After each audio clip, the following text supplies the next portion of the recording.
Hi, Lila. Hi, Josh. How's it going? Going well. Thanks so much for doing this. I have to say, I'm very excited to chat with you because you bring a kind of like new perspective to the show that we haven't heard too much from. And that is just kind of like the overall sense of wellness. All of the good that can kind of like blossom from the decision of removing alcohol. But you also bring like a really awesome, playful way of integrating that. Everything that you create and everything you teach seems to be like really delicious and thought provoking and inventive. And I'm just really eager to kind of like hear where that came from, how it's been doing for you, and, like what people are saying about it. Yeah, absolutely. So a little bit about my background. So I am a holistic nutrition consultant and workshop facilitator. I'm based in Oakland, California, and my whole business is basically hosting experiences that combine food and beverages and wellness. So I bring that to the public as well as corporate team building events. That's awesome. So how did your, holistic nutrition journey begin? Yeah, like many people in the wellness realm, I got started from my own struggle with my own health. In 2016, I kind of had a tipping point of a lot of low grade things that were going on in my body just kind of reached an apex, and I was not feeling very good. So I went on a search to find healing. So I went through conventional medicine, I explored alternatives, and found the most healing through examining what I was eating, as well as, through herbs and other plants. So in that process, I did like an elimination diet where I cut out gluten and dairy and eggs and all these things that were potential allergens. And in that, I also cut out coffee and alcohol. And before that, I wasn't a huge alcohol drinker. But after kind of going through a very non-linear healing process, alcohol is not something that I added back into my diet. And I just really felt that after feeling really sick for quite a long time, I just wanted to feel good as much as possible and oriented towards how can I feel good and resourced in my body all the time. If you're comfortable sharing, like Yeah. what did feeling sick feel like? Because I feel like especially with individuals where alcohol is a constant, a daily use sort of thing, like you kind of get used to feeling, bad, feeling sick in some ways. Like how are you mindful and pay attention to some of those feelings? Yeah, I mean, for me, I was experiencing like chronic fatigue, digestive issues, and also a lot of skin issues. And so that was the way that my body was kind of talking to me, saying like, "Hey, something's wrong." And far before that, I think I wasn't feeling the best that I could feel. I, had a lot of different enjoyment of food that we all have. I loved chocolate. I loved, and I still love chocolate, but just didn't have as much of a holistic picture. I really was in the mindset that a lot of people are calories in, calories out, but it's just about the calories. Whereas after my healing journey, I was like, wow, so much more beyond the calories. And it's about what you're eating and how you're eating it and the combination. So I didn't realize how tired and how bloated and just generally uncomfortable I was until I, after many years, found more of like a regulated baseline of feeling, oh, I'm not feeling, so tired in the afternoon that I want to take a nap or have to have caffeine. I'm not feeling like hooked by sweet cravings because I'm balancing my blood sugar more. I'm noticing what different foods or that beverages are making me feel after finding a baseline. But a lot of people that I've worked with one-on-one in my nutrition practice don't have a baseline. And that's what I really like to help people find. Yeah, how do you continue paying attention to these things? Because I feel like it's definitely an adjustment when it comes to mindset, because when you're removing things, it like can feel like you're taking away from who I am, because these are things that I enjoy, and it's not always like immediate to start feeling the kind of like gifts that come from that sort of like healthy mindfulness and mindset. So how do you start a plan like this, and then I think more importantly, like how do you stick to it? Yeah, I mean, part of it is just practice. And, oftentimes we don't learn, unless it's a very serious lesson, we often need to take multiple opportunities and get lots of data of like, oh, wow, when I eat, I don't know, just cereal for breakfast, I don't really have energy for the rest of the day. But that times 100 times, then you're like, oh, you start to notice that, oh, maybe I should switch it up. Maybe I should try having some protein or not having coffee on an empty stomach. So I think part of it is noticing and connecting that data with how you feel. And I think it's really hard to make a choice purely off of an intellectual idea of something, and feeling it in your body and connecting that, oh, when I don't drink alcohol, I feel better many, many times is, I think, how it sticks. So I think noticing is one of the biggest things, and being aware of how you're feeling and taking note. The removal of alcohol, whether it's through like sober curiosity or kind of like developing an alcohol-free lifestyle, is already such a large adjustment for some folks. How do you factor in, a focus on like nutrition? Like how does that play a role in supporting sobriety or an alcohol-free lifestyle?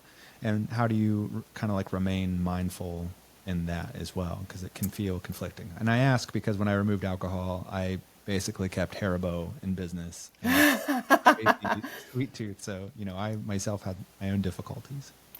Yeah, I mean, I think it's really like finding things that are satisfying and like can feel special and feel like a treat, because just removing something special is going to create a hole in your life without a replacement. So I also, part of my, nutrition philosophy and my general life philosophy is balance, and everything in moderation, including moderation sometimes. Sometimes you got to eat a whole bag of gummies and just do it up, because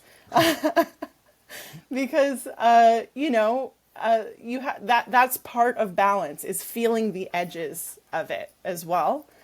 So I think replacing that alcohol, or replacing whatever really has you maybe feeling hooked on, replacing it with something that feels special and satisfying. And sometimes it's a journey to get there, because if you're looking for that super, taking candy into consideration, that sweet hit, having a blueberry is just not going to cut it. But maybe having some sort of date bark with chocolate and nuts, and like having something that is both sweet and satisfying, but also can, give your body some nutrients or give it some support, or in terms of like alcohol, having a functional beverage that gives you some sort of relaxation or mood support in a much more subtle way, but there is some sort of quality of what you like about that thing that you're getting from the alternative. I love that. This, this might be a silly question, but like once you've kind of gone through this journey of realizing, of paying attention, of connecting the data, what does it feel like to feel good? That's a great question. What does it feel like to feel good? I would say that feeling good in my body, because everybody is going to be different, is that I, especially around energy levels is that I have kind of like a pretty consistent energy throughout the day without wild kind of, you know, spikes and crashes, which can often come from caffeine or sugar or other things that are giving you a big surge of something and then kind of giving you a drop. So I'd say feeling kind of homeostasis, this balance in my body, is what feeling good feels like. And I would also say, you know, being a human is hard in a body. You got to constantly take care of it throughout your whole life, and things change. And so it's an ever evolving process of what feeling good feels like. And, you know, having that inspiration to continue to be curious about what you're experiencing and making connections, and I think is part of the lifelong journey of feeling well. I'm really interested in hearing from you kind of like what some of the feedback is that you get from like some of these larger groups when you're teaching these things. Because it's one thing for, you know, somebody to come to you and want to hire you and be a client. It's another thing for maybe somebody in that room who has never even taken any of this into consideration. They want to fight back on giving up anything. Have you seen any of these kind of like transitional moments in folks like that where, you know, something that they were presented with, be it an idea, a treat, or a beverage, where it kind of sparked like, oh, I can make a change? What does that look like? Totally. I mean, I experience that all the time in my corporate workshops. So teaching corporate team building events around food, beverages, and wellness is about like 80% of what I do and of my business on a day-to-day level. And so I am frequently an introduction to mocktails, non-alcoholic cocktails, herbs, just the concept of coconut sugar to people all over the country, the US and the world. So I feel really lucky to be in this position of introducing people to new you know, beverage and food concepts and ingredients. And so I am often met with a lot of skepticism because the HR manager chose to do a mocktail class for this quarter's team event, and not everybody is stoked about mocktails. So a lot of people are very skeptical, but it is one of the most satisfying things to hear people's feedback of even the like, oh, I wasn't really excited about this, but this is actually really good. And that is like, that feeds my soul, because not everybody is seeking out alternative foods or alternative beverages. And so I think once people are introduced to it in a way that is no judgment, very friendly, enthusiastic, it's fun, I'm chatting with people, I just try and connect with everybody. I think that it's really planting seeds in a lot of my participants in my corporate workshops for future changes. How do you teach in such a way that you hope somebody takes what they learned with you back home? And I ask because, you know, some of these, having done, you know, cocktail workshops and stuff like that in the past, the biggest thing that I've dealt with is folks asking like, well, where can I get this stuff? Mm-hmm. And usually they don't realize kind of like how commonplace a lot of these ingredients are. And when they start, you know, reading a menu or otherwise, they kind of think like, oh, I'm going to have to go to a specialty store. Like my shopping cart never looked like this. Like, what do I do with all this stuff? Like, what practical tips do you give to somebody to kind of like start and take this stuff at home, and maybe like whether they're swapping all the time or swapping, you know, some of the time for some of these drinks at their own home? Yeah, I mean, I really like to have some classes really focus on food-based ingredients that you can find in your kitchen. So we're using tea, we're using jam, we're using citrus peel, we're using spices and herbs. And so a lot of people are really surprised, especially about my secret, but not so secret because I love to tell everybody, ingredient in my non-alcoholic cocktails, which is apple cider vinegar. Just simply adding a teaspoon of apple cider vinegar to something, even as simple as like a lemonade or bubbly juice or bubbly water with juice can really add an extra layer to it. And that's something that people have on hand most of the time. So I like to show people how to use very ordinary everyday ingredients and also educate them about the growing, industry of the non-alcoholic beverage space. I use non-alc ingredients in my classes, and I do a little show and tell because I'm usually educating people on just what's out there. I would say probably about, I don't know, at least over 70% of people who attend my classes have never had a non-alcoholic cocktail before. So they are totally green and they're like, wow, non-alcoholic beer exists. So I hold up, some different products. I do a little show and tell, and then I tell them where they can get those things. I always encourage people to support local shops whenever they can. And then I also point them to online retailers like the Zero Proof or other online shops. Yeah, that's really interesting, especially, who kind of like the typical consumer is of these non-alcoholic beverages. Like the number one consumer of alcoholic beverages are individuals that still drink alcohol. People think that it's just for kind of like the sober crowd. I, as a sober individual, I take up like a point of a percentage of the folks that are actually consuming this stuff. It's exciting to see the way that it's grown, especially within like the last 5 years, but especially like who the audience is.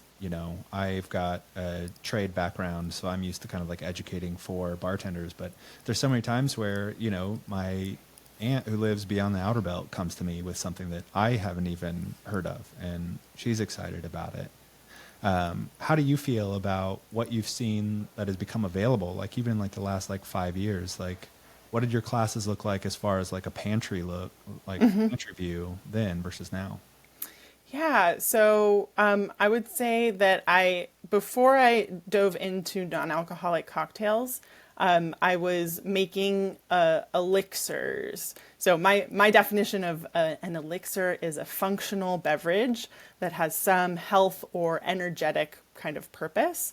And so in my own healing journey and in my nutrition schooling, we learned a lot about herbs. So I was making a lot of herbal drinks like drinking chocolate and herbal tea and focusing really on those things, which were already available in powder form, in raw plant form before they started being available in, combination in a non-alcoholic spirit or in a ready to drink. So I was mostly focusing on kind of the raw herbs and integrating those into my classes before then the non-alc products started to kind of be on the market. And so I still like to use both because I really want to present people all the different options that they can use. And some people just want to make something really simple, and other people are really interested in making my infused syrups or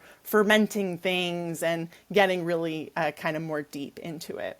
So that's kind of how it's changed throughout the years, is everything in a bottle is now available versus having to source those individual ingredients on their own and really requiring you to DIY it. I like that approach too. I'm somebody that likes, having a bartender background. I love playing with my hands and messing around with a bunch of different ingredients. But it also makes me think about with some mocktails, when you have a sugar syrup, you have a juice, and you have bubbly water, it can taste good. It's more like a soda. It has no story. But it sounds like what you're describing with these functional beverages, a lot of those come from culture. They come from tradition. They come from a storied source. Do you impart any of that into your teaching? Absolutely. Yeah. Whenever using an herb, I always like to acknowledge the history of where it comes from drinking chocolate to kava to golden milk. all these things that are becoming now popular in the functional space have very ancient roots. So I do like to tie in the history of all of that, and also talk about the health benefits and what those qualities are in a really kind of intro level way, because usually I have people for an hour, and we're making drinks. I want them to share things. We're doing stuff, so I don't have a ton of time. But I am excited to go deeper into all of these things. So when I have the opportunity for a more in-depth workshop or a longer workshop or a session with people who are like food nerds or drink nerds like me, I like to get into it a little bit more. What's your favorite thing to drink right now? Ooh, I would say I love tea, and I think it's a very underused non-alcoholic cocktail ingredient, and it's widely available. It's super complex, and so the simplest version of what I've been really enjoying to drink right now is a cold brewed jasmine tea that I'll make overnight and drink in the morning.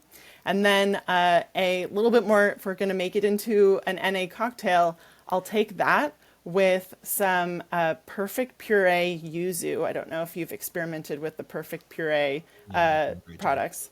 They are tasty. This is yuzu and lemongrass, and I mix my jasmine tea with that and Aplos Calm, and it is, I mean, I just like, it's delicious. So like a great mix. Yeah. How would you describe the Aplos Calm? I've used it in the past. They were on our Nolo tour that we did last year.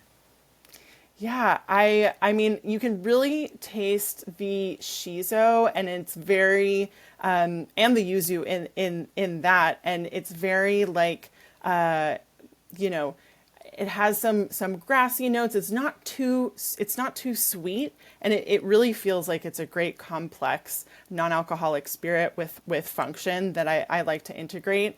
I'm big on the functional non-alc products, and so I really enjoy mixing that with a little bit of something sweet, potentially some bubbles, and it makes a great addition because I often find that when flavor is paired with sweetness, it becomes harder to adjust things. So I like to kind of keep things separate as much as possible, so I can kind of like adjust those knobs in my creations.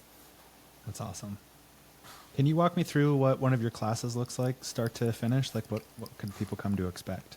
Totally. So let's take my mocktail mixology class that I host for corporate companies. It's been my most popular class for the last 2 years, which is so cool to see the trend going from like 0 bookings in 2020 and 2021 to just a huge spike the last couple years.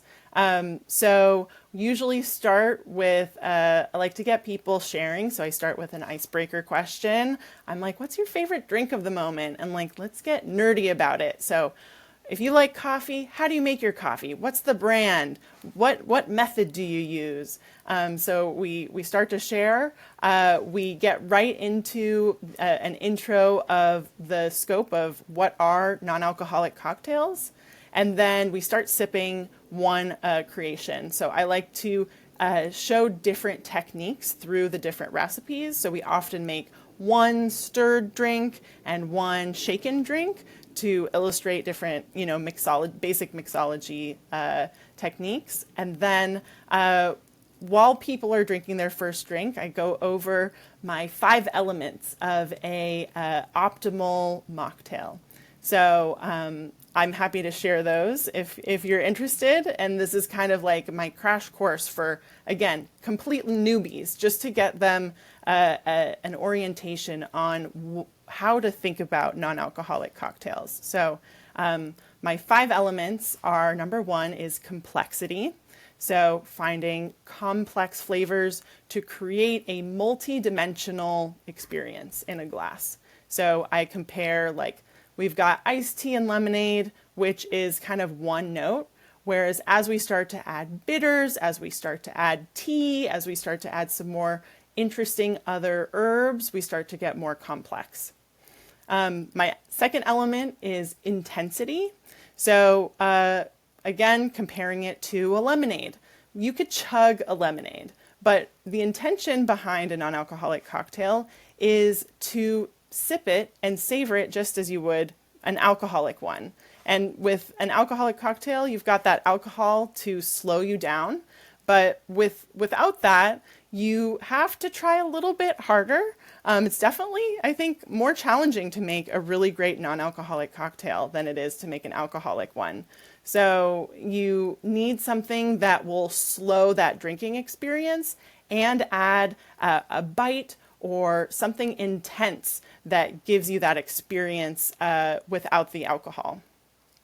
My third element is texture. So using some sort of syrup, some sort of foaming agent, some sort of carbonation to get a nice mouthfeel to your drink. Again, making it different than just drinking something simple that's, doesn't have as much body. Fourth element is aesthetics. So we, feast with our eyes first. So making it in a nice glass, adding a nice garnish, all really, I think, signal to our brain that we are drinking something special. And my fifth element is optional, but it is my kind of expertise, which is function. So alcohol gives us an inebriated function, but we can swap that for something that is, helps support wellness or relaxation or supports our mood or digestion. And so not absolutely necessary to be in a non-alcoholic cocktail, but I really like to add that to mine. So that was a tangent, but we go through those to give people a sense, and then we make a second drink, and then I open it up for questions and comments. And I always wrap up my classes with asking everybody, what is one thing that you learned? What's one thing you're taking away? And I'm always really excited to see those answers because it varies a lot, and sometimes it's all the same thing, that like apple cider in non-alcoholic cocktails, or that these exist, or that I can use smoked paprika in a rim and it makes it taste really good, or whatever it is. I love condensing down to one thing to really identify what people are taking away. I think that's really great. And especially in one of your mentions, you talk about that kind of like slowed experience of the drink. Mm-hmm. That's really big because a lot of folks like don't really think about that, of like, why did this drink give me pause over this one? And one of the ingredients that you've noted that I think is great for that is the apple cider vinegar. Mm-hmm. What other elements can folks add to that to kind of like create that complex pause? Totally. I would say something sour, something spicy, something bitter, something kind of funky. And so those are the typical ones that I suggest to people to add to slow you down, add that intensity. And I don't, I think that the capsaicin extract that's in a lot of non-alcoholic cocktails or non-alcoholic spirits isn't always the flavor that I want. So I like to mix it up so that it's not, I don't always want that kind of spice in my drink. Maybe I want something that's really, really grassy, or really spicy, but in a back of the mouth, tingly way, like Szechuan pepper. So I like to mix it up with those kind of intensity ingredients. What do you recommend for somebody who doesn't want to make anything, but still enjoys cocktails, but they're like, most of their experience for that has been seated across the bar from somebody who's going to do that complex stuff? Like, are there options for that person at home? Absolutely. I always, in part of my like non-alc beverage show and tell, I always show the ready to drinks because I think they are a great resource for if you do not want to make anything. And we do a lot of making in my classes. It's very hands-on, and I always like to give people an option.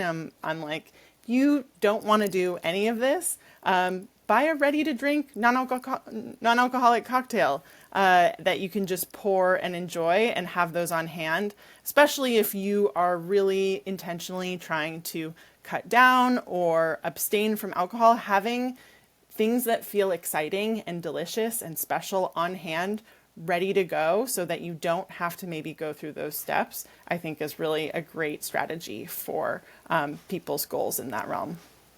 How do you kind of like help somebody develop a change of mindset in this? Because I feel like once you start introducing new things, some could approach it like a crash diet. And what you notice with a crash diet is that it is such a change to current lifestyle that it feels unsustainable and people give up on it.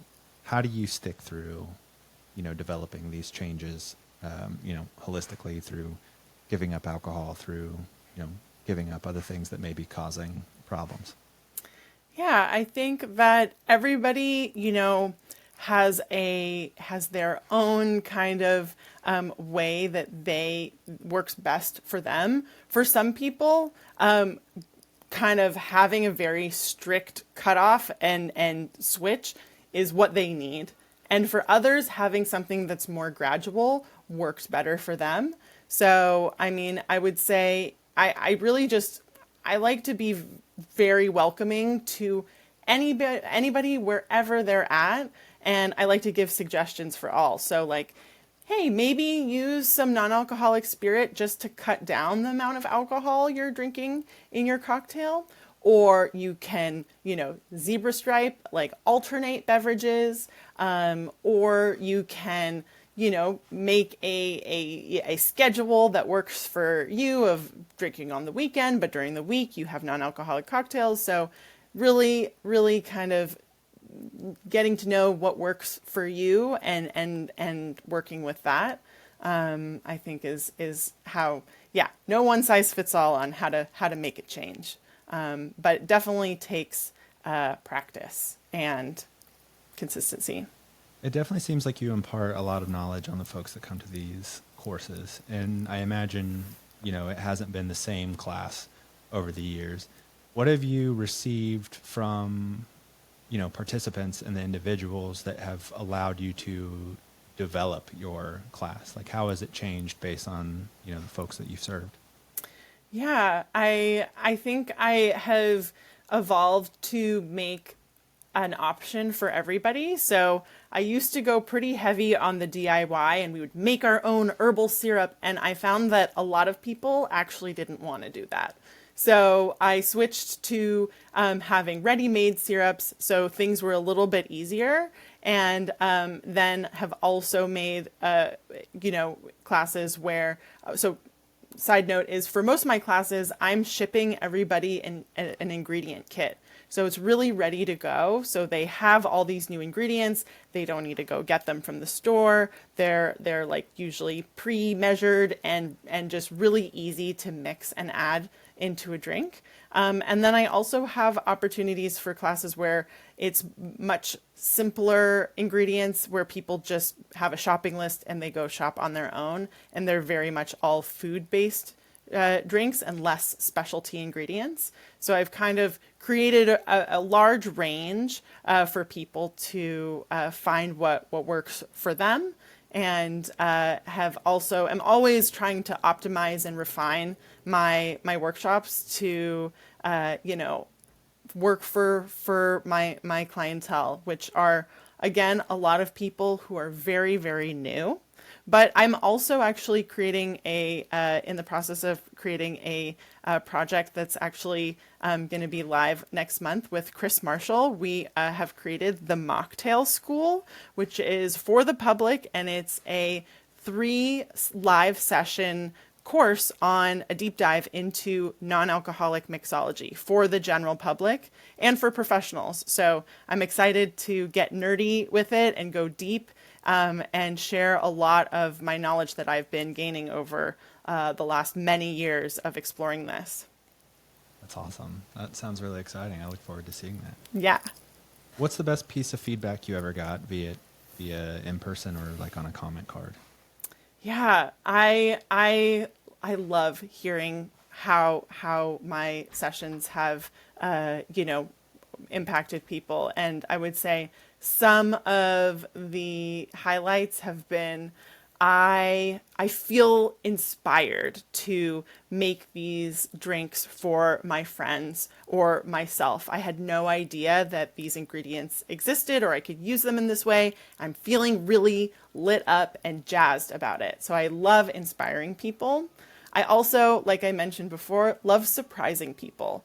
A lot of people will, some reviews have been, I thought I didn't like mocktails. I thought I would never drink one, but after this class, I am much more open to it. And those are the things that really feel like they capture what I'm really trying to do, which is inspire people to be creative in the kitchen, take care of their bodies, and try something new. What gives you hope for the future of nutrition and NA wellness? Yeah, I mean, I think that